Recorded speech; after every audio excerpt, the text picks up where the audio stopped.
welcome to my YouTube channel Physics by Sanjeev Ajmeria. Today we start circular motion of a car on a banked road. आज हम 11th class से topic start कर रहे हैं chapter 5 से circular motion of A car on A banked road. तो किसी भी बैंक्ड रोड पर सर्कुलर मोशन कैसे होता है किसी भी कार का। स्टूडेंट्स आपने देखा होगा कि जब आप रोड पे ट्रेवल कर रहे हो किसी गाड़ी से, तो जब रोड पे कोई टर्न आता है, कोई मोड़ आता है, तो मोड़ पे आपने देखा होगा रोड का वन एज क्या होता है, अप होता है, और दूसरा एज क्या होता है, डाउन होता है। यानी एक एज क्या होता है, ऊपर उठा होता है, दूसरा डाउन होता है। ये रीज़न क्या होता है इसको उठाने का। तो स्टूडेंट्स स्टार्ट करते हैं। जब भी कोई कार क्या है एक कर्व्ड रोड पे क्या करती है, मोशन करती है। कर्व्ड रोड यानी किसी मोड़ पे मोशन कर रही है, तो इस कंडीशन में क्या होगा, जो गाड़ी के टायर्स हैं और रोड के बीच में जो फ्रिक्शन फोर्स अप्लाई हो रहे हैं, the friction between tyres of A car and road, the friction between tires of a car and road does not provide necessary centripetal force। जो कार के टायर और रोड है इनके बीच में जो फ्रिक्शन अप्लाई हो रहा है वो कार को नेसेसरी सेंट्रीपिटल फोर्स प्रोवाइड नहीं करा पाती। इट्स मीन उतना सेंट्रीपिटल फोर्स प्रोवाइड नहीं करा पाती जितनी की ज़रूरत होती है कार को टर्न करने के लिए। तो इस कंडीशन में क्या होता है, इसको नेसेसरी सेंट्रीपिटल फोर्स प्रोवाइड करने के लिए कार रोड के वन एज को अप रखते हैं और दूसरे एज को डाउन रखते हैं। मैं दोबारा फिर से रिपीट कर रहा हूँ students. Circular motion of A car on A banked road. Banked में कोई भी बैंक्ड रोड है उस पर जो आपने देखा होगा स्टूडेंट्स, जब भी आप किसी गाड़ी से कहीं घूमने के लिए जा रहे हो और हाईवे पे कोई टर्न आ रहा है, तो आपने देखा होगा रोड झुका हुआ बनाया जाता है, यानी एक एज को डाउन और एक को अप रखते हैं। उसका रीज़न क्या होता है, उसका रीज़न ये होता है स्टूडेंट्स, जो कार के टायर्स एंड रोड के बीच में फ्रिक्शन फोर्स अप्लाई होता है वो नेसेसरी सेंट्रीपिटल फोर्स प्रोवाइड नहीं करा पाता कार को। जितना सेंट्रीपिटल फोर्स चाहिए उतना सेंट्रीपिटल फोर्स प्रोवाइड नहीं करा पाता। तो क्या करते हैं, कार को नेसेसरी सेंट्रीपिटल फोर्स प्रोवाइड करने के लिए जितना सेंट्रीपिटल फोर्स चाहिए इजीली टर्न करने के लिए, यानी मोड़ने के लिए गाड़ी को, उसके लिए हम क्या करते हैं, रोड के वन एज को अप रखते हैं और दूसरे एज को डाउन रखते हैं। सपोज इनके बीच में जो आउटर एज है इसका ओरिजेंटल से एंगल ऑफ इंक्लाइनेशन थीटा है। एंगल ऑफ इंक्लाइनेशन क्या है स्टूडेंट्स, थीटा है। ये कोई गाड़ी है, कोई कार है, एक ऐसे रोड पे क्या है टर्न ले रही है जिसका एंगल ऑफ इंक्लाइनेशन क्या है, थीटा है। बैंक्ड रोड पे है। कैसे रोड पे है स्टूडेंट्स, ये बैंक्ड रोड पे कोई कार है, तो इस पे कार का weight mg, let the weight of car mg and reaction force क्या होता है, सेंटर के परपेंडिकुलर आर अपवर्ड डायरेक्शन में होगी रिएक्शन फोर्स, और एंगल ऑफ इंक्लाइनेशन थीटा है। तो मैं आपको बताया था स्टूडेंट्स, इसको पीछे की डायरेक्शन में ड्रॉ करें या इसको अपवर्ड डायरेक्शन में ड्रॉ करें, तो जितना एंगल ऑफ इंक्लाइनेशन यहाँ होता है वो दोनों जगह सेम बनता है। तो हम यहाँ पे angle of inclination theta put कर लेते हैं। तो इसको कंपोनेंट में डिवाइड करेगा आर को, तो जिसके साथ एंगल होता है वो कोस में होता है आर कोस थीटा, और इसके परपेंडिकुलर दूसरा हो गया R sine theta. Then resultant normal reaction force, then normal reaction force can be divided into its components r cos theta and r sin theta। तो जो r cos theta इसके wait को balance करता है, it's mean r cos theta equal हो गया mg। r cos theta किसके equal हो गया स्टूडेंट्स, mg। और जो r sin theta है ये कार को सेंट्रीपिटल फोर्स प्रोवाइड कर रहे हैं। तो r sin theta किसका वर्क कर रहा है, सेंट्रीपिटल फोर्स का।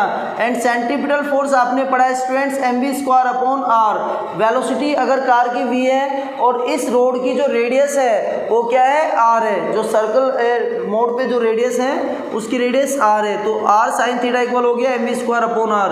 Then equation second divide by equation second divide by equation first, divide by equation first. तो इक्वेशन सेकेंड को इक्वेशन फर्स्ट से डिवाइड करेंगे स्टूडेंट्स, तो r sin theta upon r cos theta, r sin theta को r cos theta से divide कर दिया, तो इस इक्वल कितना आ गया, mv स्क्वायर अपॉन r, और डिवाइड किससे किया, mg से, तो अपॉन में mg, तो m से m कैंसिल, r से r कैंसिल, तो sine theta upon cos theta हो गया स्टूडेंट्स टेन थीटा। कितना हो गया स्टूडेंट्स, टेन थीटा, और v square upon rg, v square upon rg। तो ये तो आ गया यहाँ पे टेन थीटा, यानी एंगल ऑफ इंक्लाइनेशन को फाइंड करना, कितने एंगल पे से बैंक्ड करना होगा इंक्लाइनेशन, ये थीटा है, तो ये आ गया।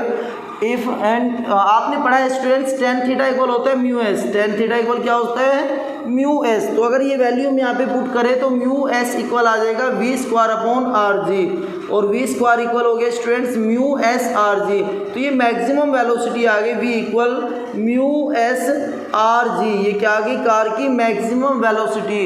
इतनी मैक्सिमम वेलोसिटी से वो कार मोड पे क्या करेगी, टर्न करेगी, मोशन करेगी। Okay students, now we start circular motion of A car on A level road. अब इसके बाद स्टार्ट कर रहे हैं किसी भी कार का लेवल रोड पर सर्कुलर मोशन, लेवल रोड पर जो सर्कुलर मोशन होगा वो कैसे होगा। इट्स मीन जो हम मोशन कर रहे हैं, सर्कुलर मोशन कर रहे हैं, एक लेवल रोड है, इसका कोई भी एज, कोई भी किनारा ना अप है ना डाउन है, बिल्कुल लेवल में है। तो इस पर टर्न कर रहे हैं, कोई गाड़ी है, ये कोई कार है हमारी, इससे हम इस पर मोशन, सर्कुलर मोशन कर रहे हैं। तो स्टूडेंट्स कैसे स्टार्ट करते हैं इसको देखो। Let a car of weight mg, let a car of weight mg moving on a level road in circular motion, moving in a level road in circular motion। एक लेवल रोड है और इसमें क्या है, सर्कुलर मोशन कर रही है। Then friction between the tires and road, then friction between the tires and road provide centripetal force। तो टायर, जो कार है इसके टायर्स और रोड के बीच में जो फ्रिक्शन फोर्स अप्लाई हो रहा है वो क्या कर रहा है, कार को सेंट्रीपिटल फोर्स प्रोवाइड कर रहा है। क्या प्रोवाइड कर रहा है स्टूडेंट्स, सेंट्रीपिटल फोर्स। तो जो फ्रिक्शन फोर्स होता है यही सेंट्रीपिटल फोर्स प्रोवाइड करता है। सपोज दोनों टायर्स पे जो नॉर्मल रिएक्शन फोर्स है वो R1 एंड R2 है, तो जो टोटल रिएक्शन फोर्स हो गई वो कितनी हो गई, R1 प्लस R2। तो स्टूडेंट्स हम देख रहे हैं इस कंडीशन में R1 प्लस R2 किसको बैलेंस कर रहा है, R1 प्लस R2 बैलेंस कर रहा है mg को, यानी इट्स मीन इक्वल हो गया ये mg के इक्वल। R1 प्लस R2 किसके इक्वल हो गया स्टूडेंट्स, mg के इक्वल हो गया। और जो F1 और F2 है ये दोनों क्या कर रहे हैं, ये दोनों ही कार को सेंट्रीपिटल फोर्स प्रोवाइड कर रहे हैं। तो इससे पहले देखते हैं total friction force, total friction force. तो कार पे टोटल फ्रिक्शन फोर्स कितना अप्लाई होगा, total friction force, total friction force, और टोटल फ्रिक्शन फोर्स होगा Fs equal F1 plus F2, F1 plus F2। और F1 की वैल्यू हो जाएगी स्टूडेंट्स यहाँ से म्यू एस R1, और ये हो जाएगा mu s R2, mu s R1 mu s R2। तो Fs equal mu s common आ गया दोनों से, तो ब्रैकेट में आ गया R1 plus R2 mu S, और R1 प्लस R2 की वैल्यू है स्टूडेंट्स mg के इक्वल। किसके इक्वल है, R1 plus R2 equal mg। तो ये Fs की वैल्यू आ गई, Fs equal mu S mg। तो स्टूडेंट्स इससे आगे समझना है ये जो कार है ये कब तक बिल्कुल बैलेंस कंडीशन में मोशन करेगी। कार बैलेंस कंडीशन में मोशन करेगी if friction force is equal to, if friction force is equal to or greater than, if friction force is equal to or greater than the centripetal force।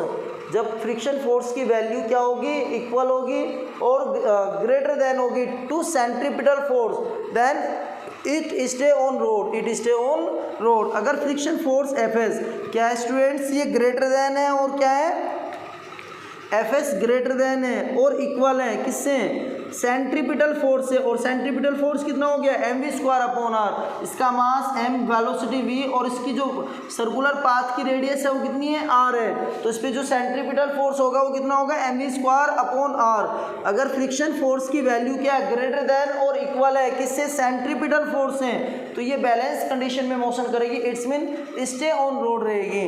तो Fs की value यहाँ से कितनी हो गई, mu S mg। Fs किसके equal है students, mu S mg, greater than और इक्वल कितना हो गया, mv स्क्वायर अपॉन r। तो m से m कैंसिल हो गया, r डिवाइड में तो इधर मल्टीप्लाई हो गया। तो स्टूडेंट से v स्क्वायर ये क्या है, लेस देन और equal mu S mg, mu S mg। एक फॉर्मूला तो ये आ गया, v will be maximum, v will be maximum. तो v का मैक्सिमम होगा जब फ्रिक्शन इक्वल हो जाएगा। फ्रिक्शन क्या होगा, सेंट्रीपिटल फोर्स के इक्वल होगा। इस कंडीशन में v मैक्सिमम स्क्वायर इक्वल होगा म्यू एस mg। किसके इक्वल होगा स्टूडेंट्स, म्यू एस mg। तो v मैक्सिमम इक्वल हो गया स्टूडेंट्स म्यू एस mg का रूट। तो ये होता है motion, circular motion of A car on A level road. Okay students.